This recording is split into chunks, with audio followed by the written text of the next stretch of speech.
ಮೋದಿ ಮತ್ತು ದೇವೇಗೌಡರ ವಿರುದ್ಧ ಕೂಡ ಮುಖ್ಯಮಂತ್ರಿಗಳು ವಾಗ್ದಾಳಿಯನ್ನ ನಡೆಸಿದ್ದಾರೆ.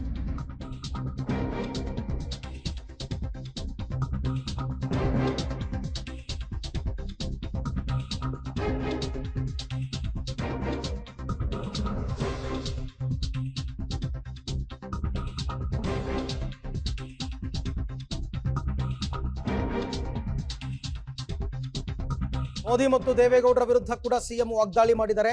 ಸುಳ್ಳು ಹೇಳೋದಕ್ಕೆ ಇಬ್ರು ಕಾಂಪಿಟೇಷನ್ ಮಾಡ್ತಾ ಇದ್ದಾರೆ. ಮೋದಿ ಕೊಡುಗೆ ಚೊಂಬಷ್ಟೇ, ಅದಕ್ಕೆ ನಾವು ಜಾಹೀರಾತು ಕೊಟ್ವಿ, ಆದ್ರೆ ಅದನ್ನ ದೇವೇಗೌಡರು ಅಕ್ಷಯ ಪಾತ್ರೆ ಎಂದಿದ್ದಾರೆ. ಇದು ಸುಳ್ಳಲ್ವಾ?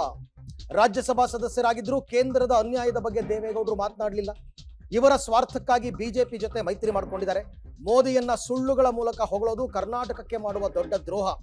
ಒಬ್ಬ ಮಾಜಿ ಪ್ರಧಾನಿಯಿಂದ ಇದನ್ನ ನಾನು ನಿರೀಕ್ಷೆ ಮಾಡಿರಲಿಲ್ಲ ಅಂತ ಪಬ್ಲಿಕ್ ಟಿವಿಯ ಎಕ್ಸ್ಕ್ಲೂಸಿವ್ ಸಂದರ್ಶನದಲ್ಲಿ ಸಿಎಂ ಸಿದ್ದರಾಮಯ್ಯ ಮಾತನಾಡಿದ್ದಾರೆ.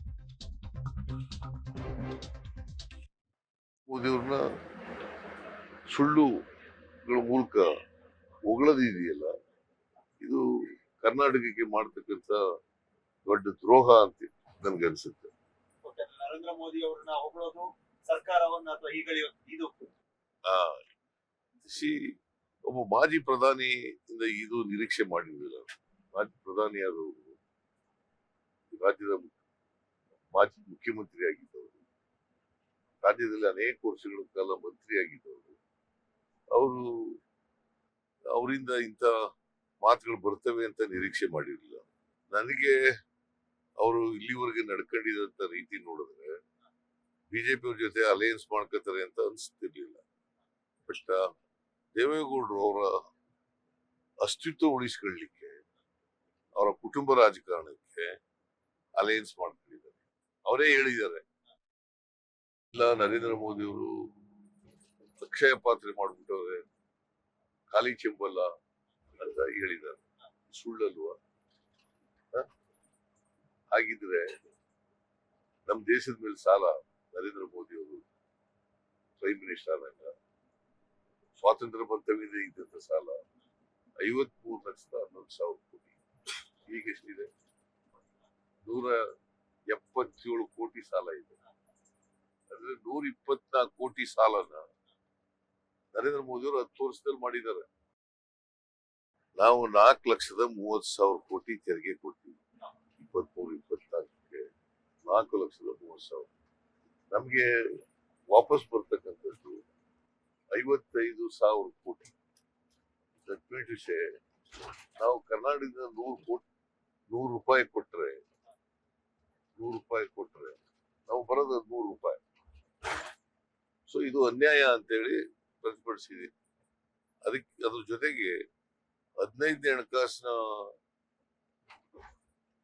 ಆಯೋಗ ಏನೇನು ಶಿಫಾರಸು ಮಾಡಿತ್ತು, ಆ ಶಿಫಾರಸುಗಳು ಕೂಡ ವಿಶೇಷ ಅನುದಾನ ಶಿಫಾರಸು ಮಾಡಿದಾರಲ್ಲ, ಅವನು ಕೊಡ್ಲಿಲ್ಲ. ಸೊ ಇದು ಕೂಡ ಹಲವಾರು ವಿಚಾರಗಳು. ಇದೆಲ್ಲವನ್ನ ಕೂಡ ಚುನಾವಣಾ ಪ್ರಚಾರದ ಸಂದರ್ಭದಲ್ಲಿ ಹೇಗೆ ಬಳಕೆ ಮಾಡ್ಕೊಳ್ಬೇಕು ಅಂತಕ್ಕಂಥದ್ದನ್ನ ಕಾಂಗ್ರೆಸ್ನವ್ರಿಗೆ ಗೊತ್ತಿದೆ, ಅವ್ರು ಮಾಡ್ಕೋತಾ ಇದ್ದಾರೆ.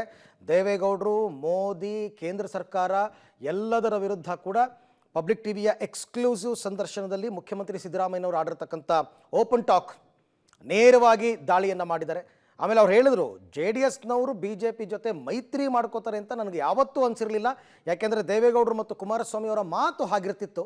ಬಟ್ ಅವರು ತಮ್ಮ ಸ್ವಾರ್ಥಕ್ಕೋಸ್ಕರ ಈ ರೀತಿ ಮೈತ್ರಿ ಮಾಡ್ಕೊಂಡಿದ್ದಾರೆ ಅಂತಕ್ಕಂಥ ಆರೋಪವನ್ನು ಕೂಡ ಸಿದ್ದರಾಮಯ್ಯನವರು ಮಾಡಿರ್ತಕ್ಕಂಥದ್ದು. ಇವತ್ತು ಸಾಯಂಕಾಲ 7 ಗಂಟೆಗೆ ಕಂಪ್ಲೀಟ್ ಸಂದರ್ಶನ ಪ್ರಸಾರ ಆಗುತ್ತೆ ಪಬ್ಲಿಕ್ ಟಿವಿನಲ್ಲಿ. ಮಿಸ್ ಮಾಡದೆ ನೋಡಿ. ಸಿದ್ದರಾಮಯ್ಯನವರು ತಮ್ಮ ಪ್ರಚಾರದ ನಡುವಿನಲ್ಲೂ ಕೂಡ ಒಂದೂರಿಂದ ಇನ್ನೊಂದು ಊರಿಗೆ ಟ್ರಾವೆಲ್ ಮಾಡುವಂತಹ ಸಂದರ್ಭದಲ್ಲಿ ಬಿಡುವು ಮಾಡಿಕೊಂಡು ಪಬ್ಲಿಕ್ ಟಿವಿಗೆ ಕೊಟ್ಟಿರ್ತಕ್ಕಂತಹ ಎಕ್ಸ್ಕ್ಲೂಸಿವ್ ಸಂದರ್ಶನ, ಅದನ್ನು ಇವತ್ತು ಸಾಯಂಕಾಲ 7 ಗಂಟೆಗೆ ಪ್ರಸಾರ ಆಗುತ್ತೆ ನೋಡಿ. ಎಲ್ಲ ವಿಚಾರಗಳ ಬಗ್ಗೆನೂ ಮಾತಾಡಿದ್ದಾರೆ.